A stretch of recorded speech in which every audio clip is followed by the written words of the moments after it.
جاننے کی نظر کب مفقود ہو جاتی ہے انسانوں سے، کب آپ حقائق کو نہیں پہچان پاتے، کب سمجھ میں نہیں آتا؟ جب کوئی تعصبات کے، خواہشات کے پردے آپ کے آگے آئے ہوئے ہوتے ہیں. تو فتنہ دجال میں ایک فتنہ تو یہی ہے نا کہ اس کے پاس اتنا کچھ ہوگا کہ لوگ اس سے اتنے مروب ہو جائیں گے.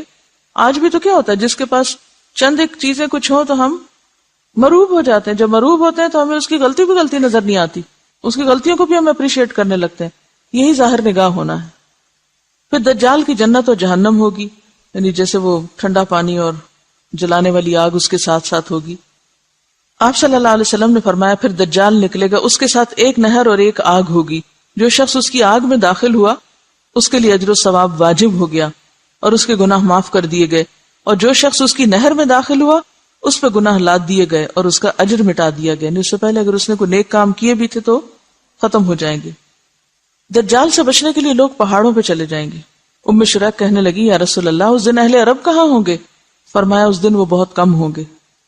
دجال کن لوگوں کا پسندیدہ لیڈر ہوگا؟ آپ صلی اللہ علیہ وسلم نے فرمایا اصفہان یعنی اصفہان کے 70,000 یہودی دجال کی پیروی کریں گے جن پر سیاہ چوغے ہوں گے، وہ اس کو اپنا سردار مان لیں گے. آپ نے فرمایا دجال ایک مشرقی علاقے سے خروج کرے گا جسے خراسان یعنی موجودہ افغانستان کا آس پاس کا علاقہ کہتے ہیں. اس دجال کی پیروی کچھ ایسی قومیں کریں گی جن کے چہرے کوٹی ہوئی ڈھالوں کی طرح چپٹے یا طے برطے ڈھالوں جیسے ہوں گے. ڈھال کبھی دیکھیے، شیلڈ ہوتی، ابری بھی ہوتی ہے نا، ذرا ڈیزائن بھی ہوتے ہیں بعض اوقات اس میں، تو اگر کوٹ دیا جائے اس کو تو کیا ہوتا ہے، چپٹے اسٹریٹ ہو جائے، ڈیزائن جو ہے وہ بیٹھ جاتے ہیں. تو آپ نے کیا فرمایا کہ دجال کی پیروی ایسی قومیں کریں گی جن کے چہرے کوٹی ہوئی ڈھالوں کی طرح چپٹے ہوں گے. دجال بیت اللہ اور بیت المقدس میں داخل نہیں ہو سکتا. حضرت انس بن مالک سے روایت ہے اللہ کے رسول صلی اللہ علیہ وسلم نے فرمایا مکہ اور مدینہ کے سوا ہر شہر کو دجال روندے گا، کوئی شہر نہیں بچے گا. مکہ اور مدینہ کے آس پاس فرشتے یعنی گارڈ کر رہے ہوں گے اس کو اور وہ داخل نہ ہو سکے گا. مدینہ کی زمین 3 مرتبہ کانپے گی دجال کے خروج کے بعد، جس سے ایک ایک کافر منافق اللہ تعالیٰ وہاں سے نکال کے باہر پھینک دے گا. یعنی پھر وہ سب بھاگ جائیں گے، مدینہ سے ہی بھاگ جائیں گے اور باہر جا کے پھر ظاہر دجال کے فتنے کا شکار ہوں گے. اللہ کے رسول صلی اللہ علیہ وسلم نے فرمایا دجال مرقنات مدینہ کے قریب ایک وادی ہے، اس کی دلدلی زمین پر پڑاؤ کرے گا تو سب سے زیادہ عورتیں اس کی طرف نکلیں گی، یہاں تک کہ آدمی اپنی بیوی، ماں، بہن، بیٹی، چچی، پھپھی وغیرہ کے پاس جائے گا اور انہیں رسیوں سے باندھے گا کہ مبادہ وہ دجال سے نہ جا ملیں. ضعیف الاعتقاد ہوتی ہے نا عورتیں. دجال خدائی کا دعویٰ کرے گا، اسی لیے پیچھے والی حدیثوں میں آتا ہے کہ رب کانا نہیں، رب ایسا نہیں، رب ایسا نہیں. دجال اور اس کا لشکر ہلاک ہو جائے گا. آپ صلی اللہ علیہ وسلم نے فرمایا تم مسلمان اہل عرب سے لڑو گے، اللہ تعالیٰ تمہیں فتح سے نوازیں گے. پھر تم فارس ایران سے لڑو گے، اللہ تعالیٰ تمہیں فتح عطا فرمائیں گے. پھر اہل روم سے لڑو گے، اللہ تعالیٰ تمہیں فتح عطا کریں گے. حضرت عمر کے زمانے میں مکمل ہو گیا تھا. پھر تم دجال سے لڑو گے، اللہ تعالیٰ تمہیں اس پر بھی فتح عطا فرمائیں گے. اللہ کے رسول صلی اللہ علیہ وسلم نے فرمایا معراج کی رات میری ملاقات حضرت ابراہیم، موسیٰ اور عیسیٰ علیہ السلام سے ہوئی تو قیامت کی بات چل نکلی. سب نے حضرت ابراہیم کی طرف معاملہ کر دیا تو انہوں نے کہا مجھے اس کا علم نہیں. پھر بات موسیٰ تک پہنچی، انہوں نے بلا علمی کا مظاہرہ کیا. پھر عیسیٰ علیہ السلام پہ بات پہنچی، انہوں نے کہا کہ قیامت کے وقوع کا حتمی علم اللہ کے سوا ہم میں سے کسی کو نہیں. البتہ اللہ تعالیٰ نے جو میرے ساتھ دنیا میں دوبارہ بھیجنے کا وعدہ فرمایا ہے وہ یہ ہے کہ دجال نکلے گا اور میرے پاس 2 چھڑیاں ہوں گی، تو جب وہ مجھے دیکھے گا تو اس طرح پگھلے گا جیسے سیسا پگھلتا ہے، یعنی میلٹ ہو جائے گا.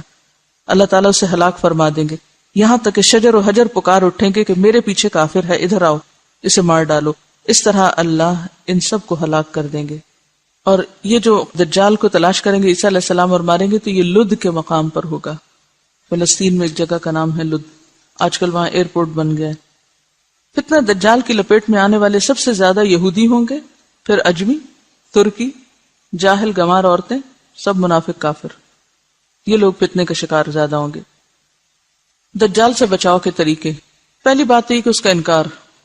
پھر سورۃ الکہف کی ابتدائی 10 آیات ان کو حفظ کر لینا چاہیے، کوشش کریں دن کے کسی ایک نماز میں پڑھ لیں. اور فرمایا جو شخص تم میں سے دجال کا سامنا کرے وہ سورۃ الکہف کی ابتدائی آیات پڑھ لے. ایک اور جگہ فرمایا جس نے یہ 10 آیات تلاوت کی وہ دجال کے فتنے سے بچا لیا گیا. ایک اور روایت سے یہ بھی پتہ چلتا ہے کہ جس نے سورۃ الکہف کی کوئی بھی 10 آیات یاد کر لی، پہلی یا آخری یا بیچ کی، تو وہ محفوظ ہو گیا۔ اب سوال یہ پیدا ہوتا ہے کہ ایک روایت میں آتا ہے پہلی 10، دوسری میں آتا ہے آخری 10، پھر آتا ہے کوئی بھی 10، اس سے کیا مسئلہ پتہ چلتا ہے؟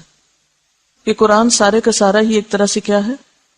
شفا ہے۔ یہ جو عام طور پر ہم مخصوص آیتوں کو محدود کر لیتے ہیں، یہ بس لوگوں کے اپنے اپنے تجربے ہیں، لیکن کسی دوسرے کو اس کا پابند نہیں بنایا جا سکتا۔ اور اگر اس کا نام لیا بھی گیا یا پہلی 10 آیتیں یا آخری، تو اس میں اصل میں دیکھنا یہ چاہیے کہ مطلب کیا ہے ان آیتوں کا، کس کانٹیکس میں بات ہو رہی ہے۔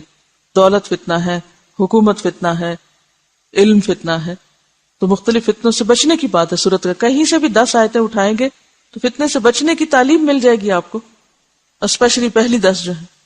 تو اگر دجال کے فتنے سے بچنے کے لیے آپ صلی اللہ علیہ وسلم نے اس کو عام کر دیا کہ کوئی بھی 10 آیتیں لے لو، تو پھر کہاں سے جواز ملتا ہے کہ کوئی ایک ہی آیت لے کے اسی کے اندر یہ سمجھو کہ اسی سے ہی مسئلہ حل ہونا ہے اور اسی کو ہی بار بار پڑھو۔ دیکھیے کہ کیا ایسا نہیں ہوتا کہ آپ کے ذہن میں کوئی سوال ہوتا ہے، کوئی پریشانی ہوتی ہے، آپ قرآن کہیں سے بھی کھولتے ہیں اور تھوڑی دیر پڑھتے ہیں تو آپ کو وہیں سے جواب آنا شروع ہو جاتا ہے۔ یہ نہیں ہوتا کہ اسی خاص جگہ سے کہیں سے بھی آپ کو، قرآن پورے کا پورا شفا ہے، ٹھیک ہے۔ وَنُنَزِّلُ مِنَ الْقُرْآنِ مَا هُوَ شِفَاءٌ وَرَحْمَةٌ، اور سورۃ الفاتحہ کو خاص طور پر شفا کا، اگر معوذتین وہ صورتیں ہیں کہ جو آپ صلی اللہ علیہ وسلم اپنی بیماری کے موقع پر خود پہ پڑھ کے تو ہاتھ پھیرا کرتے تھے۔ ایک روایت میں آتا ہے دجال کہے گا میں تمہارا رب ہوں، اور جس نے کہا تو ہمارا رب نہیں، ہمارا رب تو اللہ ہے اور اسی پہ ہم توکل اور بھروسہ کرتے ہیں اور تیرے شر سے اللہ کی پناہ مانگتے ہیں، اس شخص پر دجال کا زور یا اس کا فتنہ اثر نہیں کرے گا۔ تو اصل ضرورت کس بات کی ہے پھر؟ کیا کرنے کی؟ ایمان درست کرنے کی، اور سچے اور مخلص مسلمان کو دجال کوئی نقصان نہ دے سکے گا۔ اللہ کے رسول صلی اللہ علیہ وسلم نے فرمایا جس شخص نے دجال کی ربوبیت سے انکار کیا، اس سے کہا کہ تو جھوٹا ہے، میرا رب تو اللہ ہے جس پر میں توکل کرتا ہوں، تو دجال اسے کچھ نقصان نہ دے سکے گا۔ نبی صلی اللہ علیہ وسلم اپنی نماز میں دجال کے فتنے سے پناہ مانگا کرتے تھے، اللہم انی اعوذ بک من عذاب القبر واعوذ بک من فتنۃ المسیح الدجال۔ پھر اسی طرح ایک اور جگہ پر آتا ہے، حضرت ابو ہریرہ فرماتے ہیں کہ اللہ کے رسول صلی اللہ علیہ وسلم نے فرمایا جب تم آخری تشہد پڑھ کر فارغ ہو جاؤ تو 4 چیزوں سے اللہ کی پناہ مانگو، قبر کے عذاب سے، جہنم کے عذاب سے، زندگی موت کے فتنوں سے، اور مسیح دجال کے شر سے۔ تو اصل چیز کیا ہے پھر کرنے کی؟ 3 کام پتہ چل رہے ہیں، کون کون سے؟ سب سے پہلے تھی کہ اس کا انکار کرنا۔ انکار کون کرے گا؟ جو پہچانتا ہوگا۔ پھر سورۃ الکہف کی ابتدائی 10 آیات اور مسیح دجال کے شر سے اللہ کی پناہ مانگو۔ یہ مختصر سی نشانیاں آپ کو بتا دی گئی ہیں۔ ہر پیغمبر نے اپنی قوم کو دجال کے فتنے سے خبردار کیا، آپ صلی اللہ علیہ وسلم نے بھی کیا، اور آپ نے ساری تعلیمات ہمارے لیے چھوڑی۔ ضرورت اس بات کی کہ ہم ان کو ضرور ایک دفعہ پڑھ لیں اور اپنے بچوں کو بھی اس کی تعلیم دے دیں۔ اصل میں عام لوگوں کی ہماری مشکل یہ ہے کہ وہ خود تو کچھ پڑھتے نہیں، نہ مائنڈ کریٹیکل ہے، جو کچھ کہہ دے بس آنکھیں بند کر کے اس کو مان لیتے ہیں۔ دین دنیا دونوں میں ہم اس لیے پیچھے ہیں کہ ہم نے اپنی آنکھ نہیں کھولی ابھی تک، خود سے دیکھنا نہیں شروع کیا۔ اسپون فیڈنگ ہو رہی، جو کھلا دے کھا لیا، خود تو کتاب کہاں پڑھیں گے، جو بتا دے سن لیا۔ دیکھیے ایک بات ہمیشہ یاد رکھیں، نہ ہمارے ماں باپ نے ہمارے کام آنا ہے، نہ ہماری اولاد نے ہمیں بچانا ہے، نہ ہمارے دوستوں نے ہمارے آگے کھڑے ہونا ہے، اور نہ ہی کسی اسکالر اور نہ ہی کسی استاد اور نہ ہی کسی بزرگ نے آپ کا دامن تھامنا ہے۔ اکیلے اپنا حساب دینا ہوگا، کام کسی نے بھی نہیں آنا۔ اس لیے جب انسان کو پتہ چلے نا میں اکیلا ہوں، تو اس وقت اس کا پھر طرز عمل کیا ہوتا ہے؟ اس کے سارے سینسز جاگ اٹھتے ہیں، پوری طرح جاگ اٹھتا ہے، اور جب پتا ہونا یہ بھی ساتھ ہے ہوئی جو بھی، تو دوسروں پہ ڈیپینڈ کرتا ہے۔ سہولت پسند ہے نا۔ دوبارہ سنیے قرآن اور پھر مزید بات کرتے ہیں۔ ان آیات کا مرکزی نقطہ، فتنہ دجال سے حفاظت کیسے، یا فتنہ دجال سے بچنے کا نسخہ، فتنہ دجال سے بچنے کے طریقے۔ ہمارے پیارے رسول صلی اللہ علیہ وسلم نے بہت پہلے ہمیں ایک بہت راز کی بات بتائی تھی کہ دیکھو لوگو، دنیا میں ایک بہت بڑی مصیبت آنے والی، جن کو تو علم ہے کہ دجال کیا چیز ہے، وہ تو اس سے بچنے کے لیے ان آیات کو بس یوں پکڑ لیں گے۔ اچھا یہ بچانے والی آیتیں، کیونکہ جنتر منتر نہیں دیا جا رہا، اس میں وہ نسخہ بتایا جا رہا ہے، وہ طریقے بتائے جا رہے ہیں۔ یہ کر لو گے تو دجال سے بچ جاؤ گے. دجال تو ایمان کا دشمن ہے، اس کے سامنے ایمان بچانا مشکل ہوگا. ٹھیک ہے. اب ہم میں سے کچھ لوگ نسخہ لے کے ڈاکٹر کا تو کیا کرتے ہیں، وہ پانی کی بوتل میں ڈال کے اس کو ہلا جلا کے پی لیتے ہیں. ہم نے قرآن کے نسخوں کو تعویذ سمجھا ہے. اور ایسی آیات کو کس طرح لیتے ہیں، یہ آیت فلاں بیماری سے بچانے والی ہے، یہ آیت فلاں کام نکلوانے والی ہے، لہٰذا کیا کرو 1000 دفعہ یہ آیت پڑھ لو. کیا آپ صلی اللہ علیہ وسلم کے قول کا مطلب یہی تھا کہ یہ 10 آیتیں رٹ کے 1000 دفعہ پڑھ لیا کرو، دجال تمہیں کچھ نہیں کہے گا؟ اس طرح کرنا ہوگا ہمیں. پھر کیا کرنا ہوگا؟ جو یہ آیتیں بتا رہی ہیں وہ کرنا ہوگا. ٹھیک ہے. اب آپ دیکھیے کیا کیا آ رہا ہے اس میں جو ہمیں کرنے کی ضرورت ہے. سب سے پہلے الحمد للہ الذی انزل علی عبدہ الکتاب ولم یجعل لہ عوجا. تعریف اللہ کے لیے ہے جس نے اپنے بندے پر یہ کتاب نازل کی اور اس میں کوئی ٹیڑھ نہیں رکھی.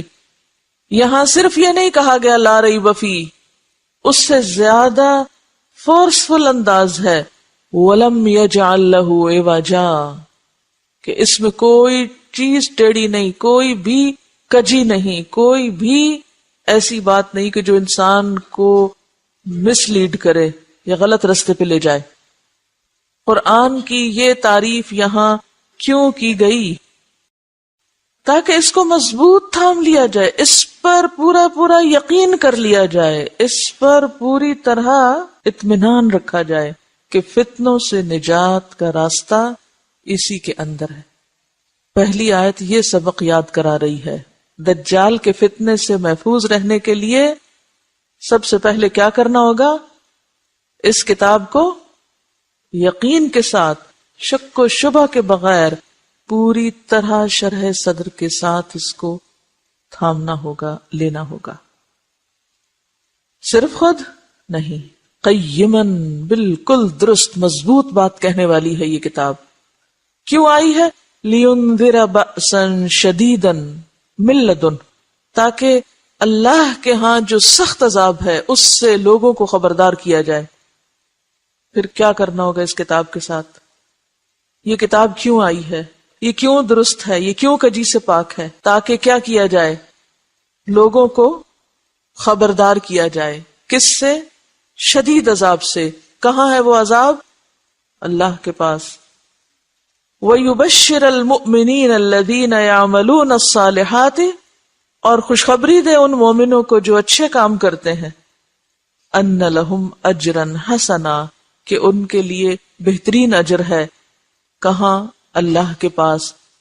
دنیا کے اجر کی بات یہاں نہیں کی جا رہی، اسی لیے مَاكِثِينَ فِيهِ أَبَدًا، جس میں وہ ہمیشہ رہیں گے، ہمیشہ.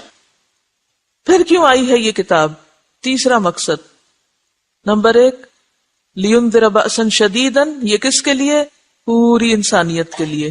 دوسری بات خوشخبری کس کے لیے؟ اہل ایمان کے لیے. تیسری بات پھر خبردار کرنا کس کو؟ وَيُنذِرَ الَّذِينَ قَالُوا اتَّخَذَ اللَّهُ وَلَدًا، خبردار کرے ان لوگوں کو جنہوں نے کہا کہ اللہ نے ایک بیٹا بنا لیا ہے. اس وقت آپ دیکھیے کہ دنیا میں جتنے فتنے برپا ہو رہے ہیں بڑے بڑے، ان کے پیچھے کن 2 مذاہب کی باہم چپکلش ہے، کن 2 مذاہب کا باہم ٹکراؤ ہے. اس وقت آپ دیکھیے کہ اگر آپ تھوڑی بہت بھی دنیا کے حالات سے واقفیت رکھتے ہوں، کیا نظر آتا ہے؟ وہ لوگ جو یہ نظریہ رکھتے ہیں کہ اللہ کا ایک بیٹا ہے اور وہ بیٹا ہم کو نجات دلا دے گا آخرت میں، اور وہ جو توحید خالص پر یقین رکھتے ہیں، ان 2 گروہوں کا باہم ٹکراؤ ہے. یہ جو بظاہر چیزیں نظر آتی ہیں، یا بظاہر 2 ملکوں اور 2 علاقوں اور 2 طرح کے لوگوں کی باہم ایک ٹکراؤ ہے، یہ صرف 2 گروہ نہیں ہیں، یہ 2 نظریے ہیں. یہ 2 نظریے ہیں. صلیبی جنگوں کا لفظ آپ نے سنا ہوگا، اور بار بار یہ بات اٹھتی بیٹھتی ہے کہ موجودہ جنگیں جو ہیں یہ اسی کی کنٹینیویشن ہے. تو جو انسانیت اپنے آخری دور میں بڑھ رہی ہے تو ٹکراؤ ان دو کے درمیان ہی نظر آتا ہے بیسیکلی. اس ٹکراؤ کو ختم کرنے کے لیے کیا نسخہ دیا جا رہا ہے؟ اٹھ کے لڑو، خبردار کرو، میسج کنوے کرو. آپ دیکھیے، سب سے پہلے پوری انسانیت کے لیے پیغام ہے اس قرآن میں. نمبر 2 ماننے والوں کے لیے خوشخبری ہے. نمبر 3 ينذر الذين قالوا اتخذ الله ولدا. خاص طور پر کہاں فوکس کرنے کی ضرورت ہے، کس سیکٹر میں غلط فہمی دور کرنے کی ضرورت ہے، کن کو انذار کرنے کی ضرورت ہے؟ جو یہ سمجھتے ہیں کہ اللہ نے بیٹا بنا رکھا ہے، نعوذ باللہ، ما لهم به من علم. ان کی یہ بات کسی دلیل پر مبنی نہیں، انہیں اس بات کا علم نہیں ہے. تو جس کے پاس علم نہ ہو اس کا علاج کیا ہے؟ کو بتایا جائے دلائل کے ساتھ. اور ان میں جو انصاف پسند لوگ ہیں ان کے سامنے جب علم آتا ہے تو وہ کیا کر رہے ہیں؟ مان بھی رہے ہیں، قبول بھی کر رہے ہیں. وَلَا لِآبَائِهِمْ. وہ اندھا دھند آبا و اجداد کی پیروی میں یہ عقیدہ رکھے ہوئے ہیں، حالانکہ ان کے آبا و اجداد کے پاس بھی علم نہیں تھا. بہت سے لوگ آبا و اجداد کی تقلید کیوں کرتے ہیں، ان کی پیروی کیوں کرتے ہیں؟ کیا سوچ کے؟ وہ بڑے تھے، بزرگ تھے. تو کسی کا بڑا ہونا اس کی پیروی کرنے کے لیے کافی نہیں، جب تک کہ اس کے پاس کیا نہ ہو، علم نہ ہو. کیا یہ اہل کتاب نہیں تھے پھر بھی علم نہیں تھا؟ یہ تو اہل کتاب تھے، پھر کیوں علم نہیں تھا؟ اللہ تعالیٰ فرماتے ہیں ان کے پاس علم نہیں، اس لیے یہ نظریہ رکھے ہوئے ہیں. ما لہم بہ من علم ولا لآبائہم. دوسری طرف قرآن ان کو اہل کتاب کہتا ہے نا، پیپل آف دا بک، کتاب والے ہیں، کتاب بھی ہے، پڑھے لکھے بھی ہیں، پھر بھی علم نہیں. وہ کیوں؟ بنیادی طور پر جو بگاڑ ان کے اندر آیا ہے وہ ان کی ناسمجھی کی وجہ سے آیا ہے. بعض اوقات لوگوں کے پاس علم ہوتا ہے لیکن پھر بھی وہ ناسمجھ ہوتے ہیں نا. اچھا، یہ کیا چیز ہوتی ہے؟ یہ کیا چیز ہوتی ہے کہ دلائل ہوتے بھی ہیں، علم ہوتا بھی ہے، پھر بھی لا علم ہوتے ہیں، پڑھ کے بھی ان پڑھ ہوتے ہیں، سمجھ کر بھی نہ سمجھ ہوتے ہیں، جان کر بھی انجان ہوتے ہیں. اصل میں ہوتا پتہ کیا ہے؟ انسان جس گھر میں پیدا ہو جاتا ہے نا، ہم سب کا یہی حال ہے، جہاں ہم پیدا ہو گئے، جس ماحول میں آنکھ کھولی، جس طرح اور لوگ سوچتے ہیں، جیسے اور لوگ چیزوں کو دیکھتے ہیں، ہم بھی کیا کرتے ہیں؟ چیزوں کو اسی نظر سے دیکھنے لگتے. عموماً خاندانوں میں جو عداوتیں، نفرتیں، دشمنیاں وغیرہ ہوتی ہیں تو اس کی کیا وجہ ہوتی ہے؟ ماں باپ دل میں ڈال دیتے ہیں یہ تمہاری پھپھی نہیں اچھی، وہ تمہاری خالہ نہیں اچھی، وہ فلانا ایسا. بچے سوچتے ہیں؟ نہیں سوچتے. وہ کس کو لے لیتے؟ وہ اسی کو لے لیتے. اچھا، جب بڑے ہوتے ہیں آپ لاکھ سمجھاؤ وہ اچھی ہیں، وہ کیا کریں گے؟ نہیں، وہ نہیں اچھی، میری اماں نے بتایا تھا وہ نہیں اچھی. اور پھر ان کے اوپر ایسا خول چڑھ جاتا ہے کہ جس کی وجہ سے وہ تعصب کا شکار ہو جاتے ہیں. تو جس شخص کے اندر تعصب ہوتا ہے وہی ایسا شخص ہوتا ہے جو پڑھ کے بھی نہ پڑھے، جو جاننے کے باوجود بھی نہ جانے. آپ صلی اللہ علیہ وسلم کا انکار اور آپ کی تعلیمات کا انکار کیا اس بنا پر تھا کہ ان کو پتہ نہیں تھا؟ قرآن کہتا ہے یعرفونہ کما یعرفون ابناءہم. پہچان ہے لیکن تعصب ہے.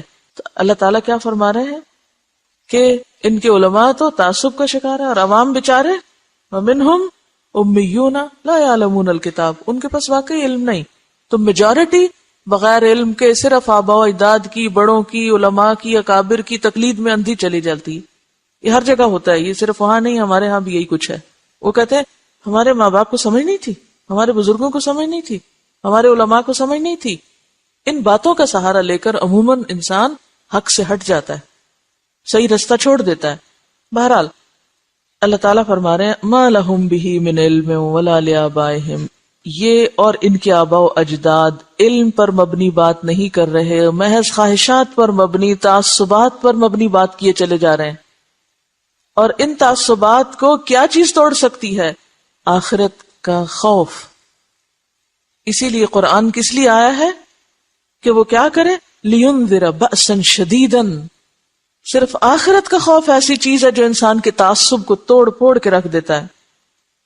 صرف آخرت کا عذاب اور آخرت کا حساب اور انجام ایسی چیز ہے جو انسانوں کو خواہشات سے باہر نکالتا ہے، غفلت سے باہر نکالتا ہے. کبرت کلمۃ تخرج من افواہہم، آنکھیں بند کر کے جو بولے چلے جا رہے ہیں، یہ کوئی معمولی بات نہیں، بہت بڑی بات ہے. ان یقولون الا کذبا، یہ محض جھوٹ بول رہے ہیں. علاج کیا ہے؟ وہ تو جھوٹ بول رہے ہیں، وہ تو جان کے بھی انجان ہیں، وہ تو تعصبات کا شکار ہیں، وہ تو ضد برائے ضد میں مبتلا ہیں. کرنا کیا ہے؟ حل کیا ہے؟ اب حل بتایا جا رہا ہے. فَلَعَلَّكَ بَاخِعٌ نَفْسَكَ عَلَىٰ آثَارِهِمْ إِن لَّمْ يُؤْمِنُوا بِهَٰذَا الْحَدِيثِ أَسَفًا. اس درجے پہ آ کے پیغام پہنچانا، یہ ہے کرنے کا کام، یہ ہے دجال کے فتنوں سے بچنے کا نسخہ، یہ ہے حل. فَلَعَلَّكَ بَاخِعٌ نَفْسَكَ عَلَىٰ آثَارِهِمْ، جب تک پیغام پہنچانے والے کے اندر اتنی شدید تڑپ اور اتنی خیرخواہی اور اس درجے کی تکلیف نہیں اٹھتی کہ لوگ عذاب کا شکار ہو جائیں گے، لوگ بھٹک رہے ہیں، لوگ مصیبت میں پڑ رہے ہیں، مجھے اپنی ذمہ داری ادا کرنی ہے، جب تک یہ درد نہیں آئے گا لوگوں کے لیے، اس قرآن کی تعلیم عام نہیں ہو سکتی. یہ کتاب دنیا کے ہر بندے کے ہاتھ تک نہیں پہنچ سکتی، ان کے کانوں تک نہیں پہنچ سکتی. اللہ کے رسول صلی اللہ علیہ وسلم نے اس درجے پہ آ کے کام کیا تھا جب دین پھیلا تھا. آج ہم میں سے کوئی ایک نہیں جو اتنی درد رکھتا ہو کہ لگتا ہے آپ اپنے آپ کو ہلاک کر ڈالیں گے، ختم کر دیں گے. فتنوں سے نکلنے کا راستہ کیا ہے؟ کیا ہے؟ اس کتاب کے ذریعے پیغام عام کرنا، اس کتاب کو عام کرنا، اس کتاب کے ذریعے خبردار کرنا. اور کس چیز سے خبردار کرنا؟ یہ کہو کہ آپ کی صحت خراب ہو جائے گی، آپ دماغی مریض بن جائیں گے اگر آپ نے قرآن نہیں پڑھا، بس یہ مقاصد ہیں؟ نہیں، دنیا نہیں ہے مقصد، آخرت کا عذاب. قرآن صاف کہتا ہے کہ یہ کتاب اس چیز سے خبردار کرنے کے لیے آئی ہے. جو لوگ اندھیرے میں ہیں، آنکھیں بند کیے ہوئے ہیں، غفلت میں دوڑے چلے جا رہے ہیں اور آگے کھڈا اور گرنے لگے، ذرا تھوڑی دیر کے لیے سوچئے، اگر آپ کے سامنے کسی برج پر کوئی شخص تیز گاڑی لے جا رہا ہے اور آپ کو پتہ ہے آگے برج ٹوٹا ہوا ہے، تو آپ کے دل کی کیفیت کیا ہوگی؟ آرام سے بیٹھے رہیں گے، اپنی گاڑی چلاتے رہیں گے، ٹھیک ہے وہ گر جائے مر جائے، میرا کیا، مجھے تو پتا ہے ٹوٹا ہوا ہے، میں تو بچ جاؤں. ایسا کر سکتے ہیں ہم؟ اگر آپ کے سامنے وہ کوئی اوپر سے گر رہا ہو چھت سے، آپ کہیں پاگل ہے گرنے دو، میں تو اپنا پڑھ رہا ہوں کتاب، میرے آج کے نفل رہتے ہیں ابھی، اور میرا ابھی آج کا وظیفہ ہی نہیں پورا ہوا، اچھا گرنے دو، میں کیا کروں؟ ہم یہ طریقہ اختیار کیے ہوئے انسانیت کے ساتھ، ہم کہتے ہیں جہنم میں جاتے ہیں، جائیں جہنم میں پڑھ رہا ہوں، میں اپنا ذکر کر رہا ہوں. آج امت مسلمہ نے اس چیز کو دین بنا رکھا ہے، اپنے حجروں میں، اپنی مسجدوں میں، اپنے مدرسوں میں، اپنے علاقوں میں، اپنے گھروں میں، اپنے شہروں میں امن چین سے بیٹھے ہوئے ہیں. انسانیت اس رستے پہ دوڑ رہی ہے جس کا پل ٹوٹا ہوا اور وہ نیچے گرنے والی ہے، اور ہم میں کوئی تڑپ نہیں. آپ کے سامنے کوئی بچہ کنویں میں جا گرے، کچھ نہیں ہوگا آپ کو، لیکن ہم نے آخرت اس جہنم کے گڑھے کو کنویں سے بھی کم چیز سمجھا ہوا ہے کہ لوگ اپنے غلط عقائد، غلط اعمال، غلط اخلاق کی وجہ سے اس میں گرتے چلے جائیں. ہمارے دل میں کوئی درد ہی نہ اٹھے اور نہ کوئی اٹھتی ہے، اور اگر کوئی اٹھنے لگے تو کہیں اتنے بھی ٹو مچ نہیں کرو، تھوڑا تھوڑا کرو، کیا ہوا؟ کیونکہ ہم نے اس دنیا کو گھر بنا لیا نا، ہم سمجھتے ہیں ساری کامیابی یہاں کی کامیابی، وہ بھول گئے ہیں کہ وہاں بھی کچھ پوچھ گچھ ہوگی. ہمیں اپنے گھر والوں سے محبت ہے، اگر ہمارے گھر والوں میں سے خدا نہ خواستہ کسی کو چھوٹا سا بھی کوئی نقصان ہو جائے، ان کا ایکسیڈنٹ ہو جائے، آپ یہاں بیٹھے ہوئے اتنے میں کوئی آ کے آپ کو بتاتا ہے تمہیں پتا ہے وہ تمہارا بھائی ایکسیڈنٹ میں فوت ہو گیا، کیسی تکلیف اٹھے گی. میرا بھائی، سب کچھ چھوڑ چھاڑ کے کیا کریں گے؟ کہیں اچھا میں نے ابھی لنچ نہیں کیا، ذرا ٹھہر جاؤ، میں ذرا یہ بھی کر لوں اور میں وہ بھی کر لوں. کریں گے کیوں؟ اس لیے کہ بھائی سے محبت ہے، انسانوں سے محبت نہیں ہے. سب جھوٹے دعوے ہیں ہمیں انسانوں سے محبت ہے. اگر آپ کو انسانوں سے محبت ہے نا، آپ نے دیکھ کے آپ کے اندر سے ہوکے اٹھے اور آپ کو چین نہ آئے کہیں. ہمیں کوئی محبت نہیں انسانوں سے، اسی لیے تو چھوٹی چھوٹی بات پہ جھگڑنے بیٹھ جاتے ہیں، چھوٹی چھوٹی باتوں پہ غیر ضروری چیزوں میں جا پھنستے اور الجھتے ہیں. جو کرنے کا کام ہے وہ آنکھوں سے اوجھل ہے، وہ اپنی رعایت کے مطابق کرنا چاہتے ہیں، پھر کہتے ہیں یا اللہ وہ ہم 10 آیتیں پڑھ لیں گے نا، آپ ہمیں فتنہ سے بچا لینا. یہ دجال کا فتنہ تو سارے شہر میں آگ لگنے سے بڑا فتنہ ہے. وآخر دعوانا ان الحمد للہ رب العالمین. سبحانک اللہم وبحمدک، نشہد ان لا الہ الا انت، نستغفرک ونتوب الیک.